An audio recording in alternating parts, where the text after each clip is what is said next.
ঠাকুরের ওই সকল কথা সকলে শুনিল বটে, কিন্তু উহার গূঢ় মর্ম কেহই তখন বুঝিতে ও ধারণা করিতে পারিল না।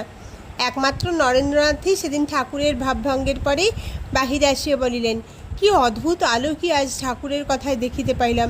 শুষ্ক, কঠোর ও নির্মম বলিয়া প্রসিদ্ধি বেদান্ত জ্ঞানকে ভক্তির সহিত সম্মিলিত করিয়া কি সহজ সরল ও মধুর আলোকই প্রদর্শন করিলেন। অদ্বৈত জ্ঞান লাভ করিতে হইলে সংসার ও লোকসঙ্গ সর্বতোভাবে বর্জন করিয়া বনে যাইতে হইবে এবং ভক্তি ভালোবাসা প্রভৃতি কোমল ভাবসমূহকে হৃদয় হইতে সবলে উৎপাটিত করিয়া চিরকালের মতো দূরে নিক্ষেপ করিতে হইবে, এই কথাই এতকাল শুনিয়া আসিয়াছি।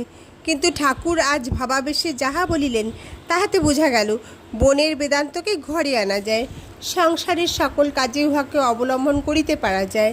মানব যাহা করিতেছে সে সকলই করুক, তাহাতে ক্ষতি নাই। কেবল প্রাণের সহিত এই কথা সর্বাগ্রে বিশ্বাস ও ধারণা করিলেই হইল, ঈশ্বর জীব ও জগৎরূপে তাহার সম্মুখে প্রকাশিত রহিয়াছেন। জীবনের প্রতি মুহূর্তে সে যাহাদিগের সম্পর্কে আসিতেছে, যাহাদিগকে ভালোবাসিতেছে, যাহাদিগকে শ্রদ্ধা সম্মান অথবা দয়া করিতেছে, তাহারা সকলেই তাহার অংশ। তিনি সংসারের সকল ব্যক্তিকে যদি সে এই রূপে শিবজ্ঞান করিতে পারে, তাহা হইলে আপনাকে বড় ভাবিয়া তাহাদিগের প্রতি রাগ, দেশ, দম্ভ অথবা দয়া করিবার তাহার অবসর কোথায়? এই রূপে শিবজ্ঞানে জীবের সেবা করিতে করিতে চিত্তশুদ্ধি হইয়া সে স্বল্পকালের মধ্যে আপনাকে চিদানন্দময় ঈশ্বরের অংশ, শুদ্ধ বুদ্ধ মুক্ত স্বভাব বলিয়া ধারণা করিতে পারিবে।